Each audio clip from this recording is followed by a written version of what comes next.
Assalamualaikum dan salam sejahtera. Bersama kami Berita di TV. Jangan lupa untuk follow Facebook Malaysia Deadline dan YouTube Deadline TV. Antara menarik hari ini, Sanusi tidak akan minta maaf. Pilihan Raya Negeri ujian kelangsungan Kerajaan Perpaduan. Barisan Nasional Pakatan Harapan sepakat calon Menteri Besar Kedah. Perikatan Nasional mungkin kalah di Langkawi.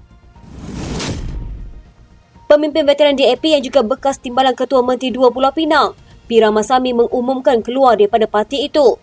Ramasamy berkata dia telah diketepikan dalam parti itu disebabkan seorang maharaja yang menjadi punca berlaku krisis dalam DAP Pulau Pinang. Ramasamy yang digugurkan sebagai calon untuk pilihan raya negeri Pulau Pinang berkata dia telah berfikir panjang mengenai keputusan itu sebelum menghantar surat peletakan jawatan kepada Setiausaha Agung DAP Anthony Loke serta pengurusi DAP Pulau Pinang Chow Kun Yeow. Dia mengumumkan perkara itu semasa sidang media di bilik gerakan calon bebas David Marshall yang bagi kerusi Don Perai yang sebelum ini turut mengumumkan keluar DAP. Ketika membacakan kenyataan medianya, Ramasamy mengulangi dakwaan bahawa pembersihan politik telah dilakukan dalam DAP Pulau Pinang menyebabkan calon muda seperti Yeo Son Hin, Sun Lit Chi dan Status Muniandi digugurkan. Ini katanya adalah percubaan untuk menyingkirkan mereka yang dianggap menyokong Ketua Menteri sementara Chow Kun Yeow. Katanya maharaja berkenaan menjadi punca perkara itu berlaku manakala senarai calon yang diberikan oleh Chow telah ditolak. Katanya Chow mungkin dilantik semula sebagai Ketua Menteri tetapi beliau tidak mempunyai sokongan kuat dalam barisan calon DAP sekarang. Ada kemungkinan Chow tidak akan berkhidmat penggal penuh sebagai Ketua Menteri walaupun beliau telah diberi jaminan oleh kepimpinan pusat.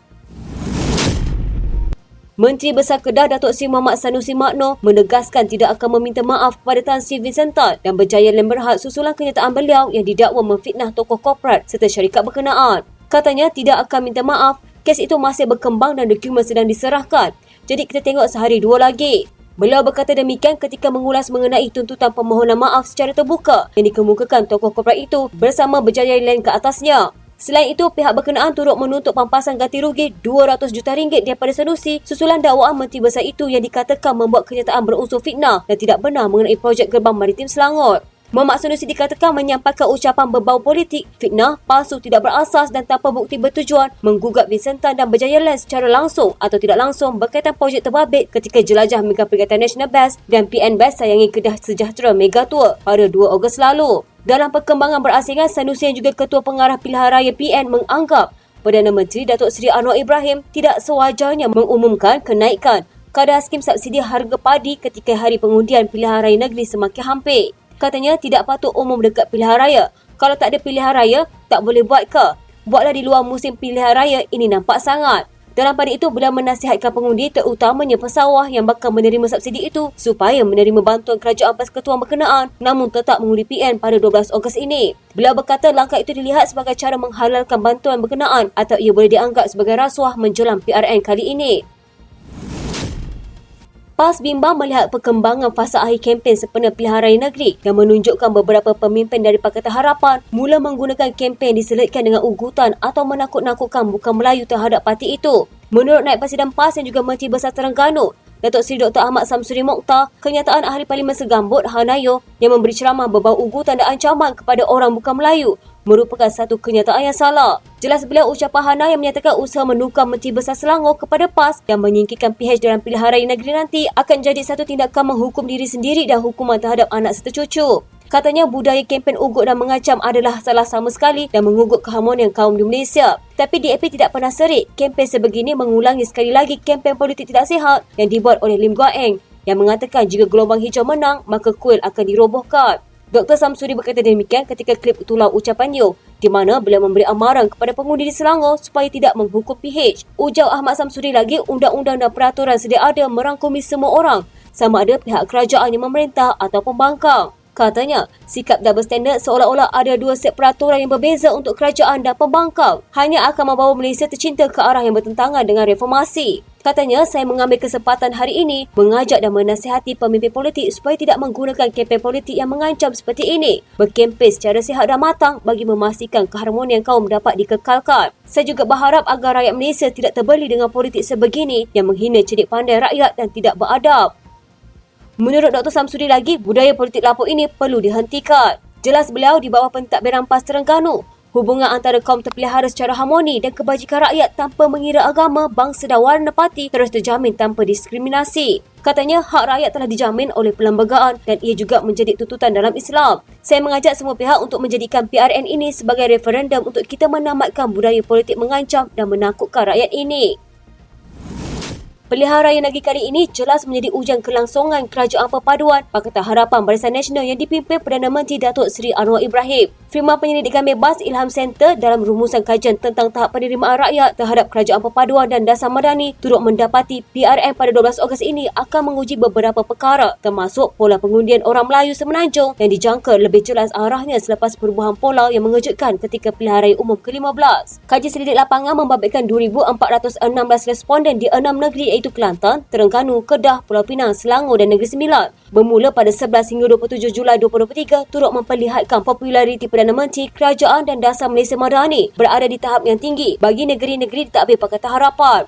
Bagaimanapun, sebaliknya di negeri-negeri Perikatan Nasional. Menurut kajian itu, dengan demografi pengundi Melayu yang tinggi di Kedah, Kelantan, Terengganu, perkara tersebut menjadi berbeza. Walaupun begitu, populariti Perdana Menteri, Kerajaan dan Dasar Malaysia Madani di kalangan pengundi bukan Melayu berada di tahap yang tinggi dan konsisten di kesemua 6 negeri yang terlibat. Menjangkakan undi Melayu akan terpecah, keterpecahan itu tidak serius disebabkan saingan 2 penjuru berbanding 3 penjuru seperti mana PRU15, undi kelompok bukan Melayu mampu menjadi penentu di Selangor, Negeri Sembilan dan Pulau Pinang serta kursi bercampur di Selatan Kedah. Ini juga melatari persepsi politik. Pengundi Melayu yang berada di jajaran majoriti Melayu kini condong bersama naratif yang dibawa PN. Ini bermaksud gelombang PN yang meraih dukungan dan sokongan kawasan majoriti ini masih kukuh. BN ataupun UMNO perlu berusaha lebih keras untuk meraih kembali sokongan Melayu terhakis ataupun yang hilang dalam PRU15 lalu. Menerusi dapatan kaji selidik ini, jelas didapati wujud polarisasi ketara di kalangan responden kajian. Polarisasi ini membabitkan pandangan terbelah dua di antara negeri yang ditadbir oleh PH dengan negeri di bawah pentadbiran Kerajaan PAS dan sekarang ini di bawah lembayung PN. Polarisasi ini wujud kerana responden yang berada di Negeri Selangor, Negeri Sembilan dan Pulau Pinang mempamerkan jawapan berbeza dengan Kedah, Kelantan dan Terengganu. Negeri yang mempunyai demografi pengundi bercampur lebih terbuka dalam penilaian mereka berkaitan dengan prestasi Kerajaan Perpaduan. Tetapi di negeri yang berada dalam lingkaran majoriti Melayu memberikan rating rendah kepada soalan-soalan yang berkaitan dengan Perdana Menteri dan Kerajaan. Selain itu, PRN kali ini juga akan melihat dinamika parti-parti politik Melayu selepasnya dalam dua konteks penting di kerusi majoriti Melayu dan kerusi bercampur. Andai kata pola ini diterjemahkan dalam kotak undi pada 12 Ogos nanti, kerusi-kerusi majoriti Melayu terutama di zon utara dan pantai timur lebih mudah dikuasai oleh Perikatan Nasional. Manakala PHBN akan menguasai pengundi majoriti bukan Melayu dan kawasan bercampur. Kajian ini merumuskan unjuran kepada polarisasi wilayah dan kaum akan menjadi lebih jelas selepas PRN nanti. Barisan Nasional dan Pakatan Harapan telah mencapai kesepakatan berkenaan calon Menteri Besar Kedah sekiranya kedua-dua gabungan itu menang pada Pilihan Raya Negeri pada 12 Ogos ini. Pengerusi Barisan Nasional Datuk Seri Dr. Ahmad Zaid Hamidi bagaimanapun berkata, nama berkenaan hanya akan diumumkan selepas kedua-dua gabungan itu berjaya mendapatkan sekurang-kurangnya 19 kursi Dewan Undangan Negeri iaitu majoriti mudah pada PRN ini. Katanya kesepakatan ini kami telah capai tetapi kita tidak umumkan. Bila kita capai jumlahnya itu, insya-Allah kita akan umumkan. Ahmad Zaid yang juga timbalan Perdana Menteri berkata, beliau turut menaruh keyakinan golongan muda untuk keluar mengundi beramai-ramai pada 12 Ogos ini khususnya untuk memilih calon-calon daripada gabungan BNPH. Sementara itu, Ahmad Zaid berkata, Langkawi perlu dibangunkan semula dalam usaha menarik kehadiran lebih ramai pelancong bagi menjana pendapatan dan ekonomi penduduk di Pulau Peranginan itu. Beliau berkata antara perkara yang perlu diberi perhatian segera adalah berkenaan perkhidmatan feri yang dilihat memberi kesan terhadap jumlah kedatangan pelancong di ke sini. Sasaran Menteri Besar Kedah, Datuk Seri Mohamad Sanusi Makno untuk Perikatan Nasional mencapai kemenangan sehingga 33 kerusi Dewan Undangan Negeri Kedah pada 12 Ogos ini dilihat agak sukar untuk dicapai ketika ini. Dianggap sebagai sukar digugat, hakikatnya PN tidak terlepas daripada dibelenggu masalah dalaman, terutama dalam kalangan penyokong yang sehingga kini masih tidak dapat menerima keputusan pucuk pimpinan dalam pemilihan calon pada Pilihan Raya Negeri kali ini. Perkara itu dapat disaksikan apabila timbalan yang di-Pertua PAS Langkawi, Mazlan Ahmad dan Bendahari Pemuda PAS Langkawi, Safwan Hanif Syafiee bertindak menjadi calon bebas selepas tidak bersetuju dengan keputusan meletakkan wakil bersatu di Langkawi.